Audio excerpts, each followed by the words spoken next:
Now I am going to discuss the nanomaterials.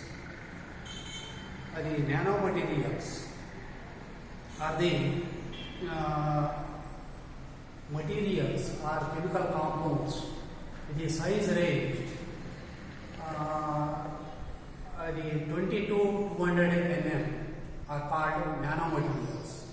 Above this size range, the materials are called as bulk materials. So in this the size range, the nanomaterials they behave specifically because of the larger the surface area volume ratio, and hence they can be applied in various the fields like the electronics, communication, environmental production, energy storage, and all those things.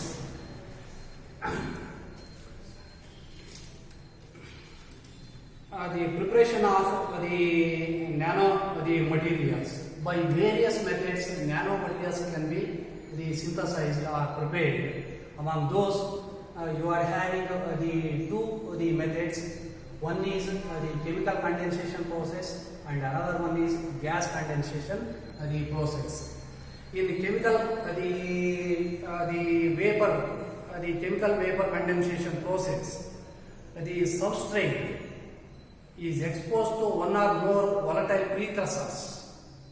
Here, the substrate is a supporting material.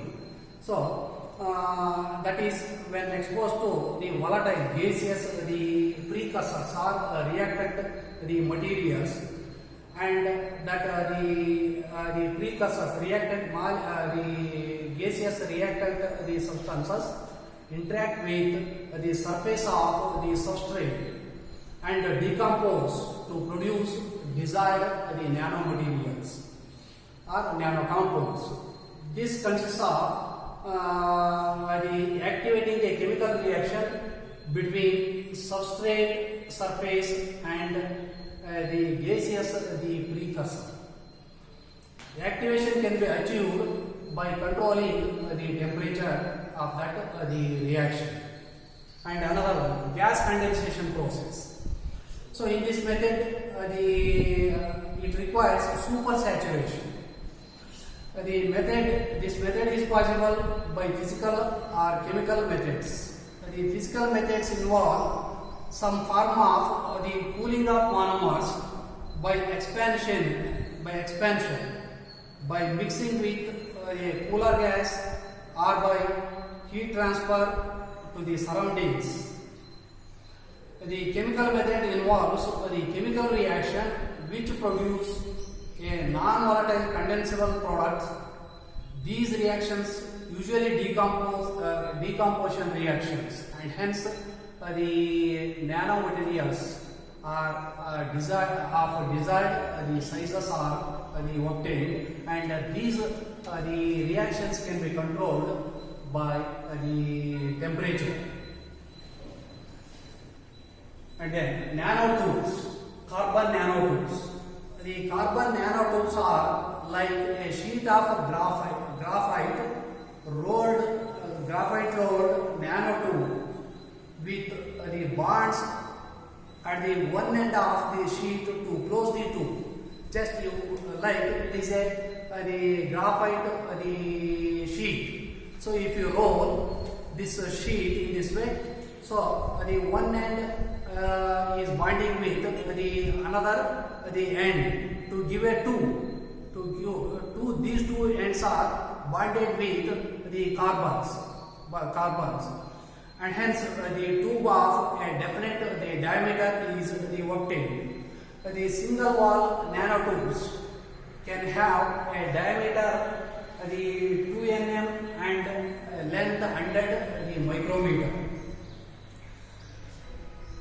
Then the properties of the carbon nanotubes. Electrical properties. The carbon nanotubes possess metallic or semiconducting properties depending on the diameter or chirality of the tube. So depending on the clarity of the two, a plot of the a graph or plot of the energy gap of the semiconducting the chiral nanotubes versus reciprocal diameter shows the relationship between the conductivity shows the conductivity of conducting property of nanotubes. You see, with the increase in the diameter, energy gap decreases, so that the electrical property increases, or the reciprocal the diameter when increases, the energy gap increases, so that the electrical conductivity decreases. And the other way, the diameter, if the diameter increases, the energy gap decreases, and the electrical property of the nanotubes increases. And the vibrational properties. These are the carbon nanotubes. In carbon nanotubes, the carbon atoms, the two carbon atoms which are bonded together, they vibrate in two modes. One mode is called A1 mode, in which the carbon atoms, they are stretching outward. They are stretching outwardly too.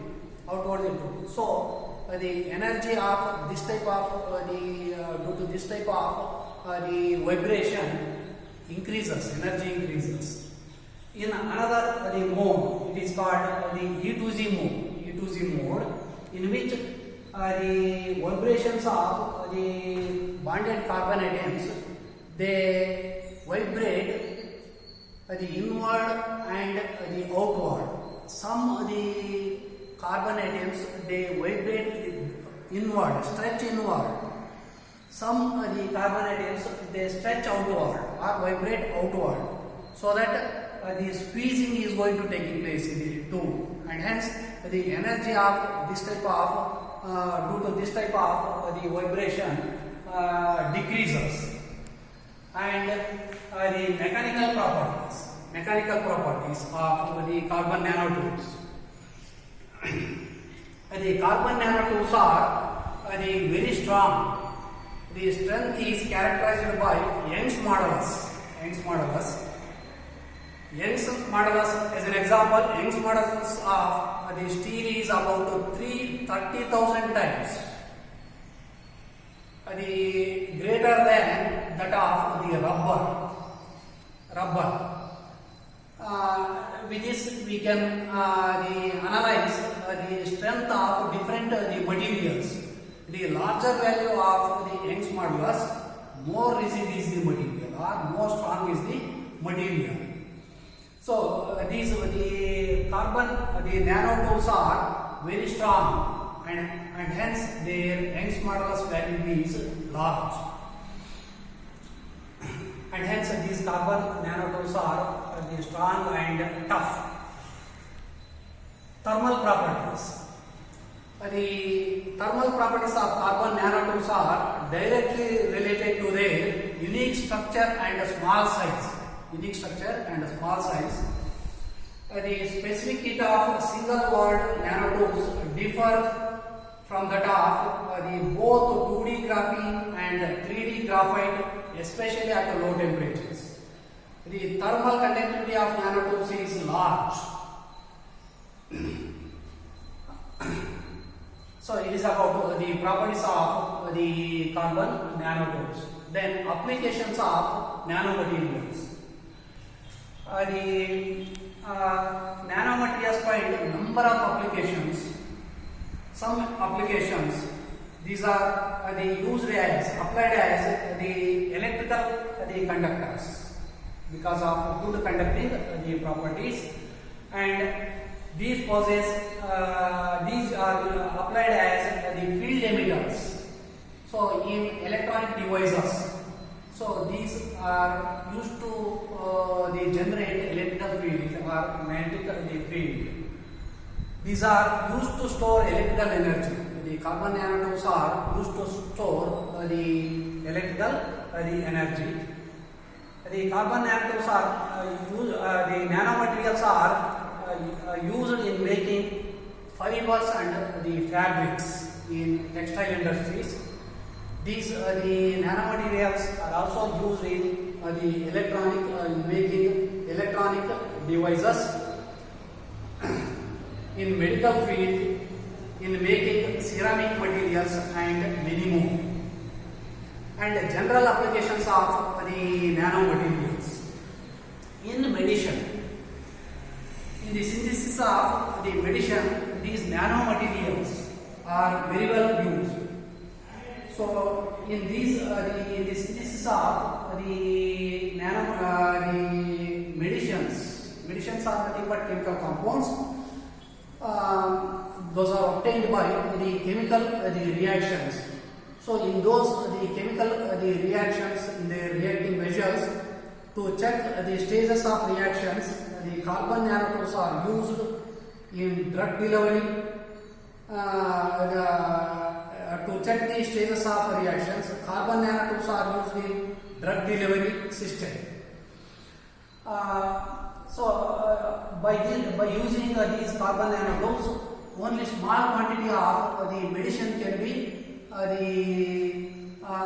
sent to the affected area in the body of the human being or animals, so that we can recover the disease within a short time, and we can save the medicine also. And in electronics, in making and maintaining electronic devices, the nanomaterials are very well used. In communications, in the communication systems, these nanomaterials are used in the form of the nanowires and field emission materials and as sensors. So, field emission materials in the electronic devices, the electrical field or magnetic field is developed, then only it is possible to send messages or receive messages and they receive the images. And finally, in catalysis, these nanomaterials are used to get rid of the surface friction of reacting molecules with the catalyst. So, without the nanomaterials, the reaction, the molecules, they stick to, they undergo friction with surface of the catalyst. But in presence of the nanomaterials, friction is not going on, and hence smooth reactions are going on. Reactions becomes fast. That's all. Thank you.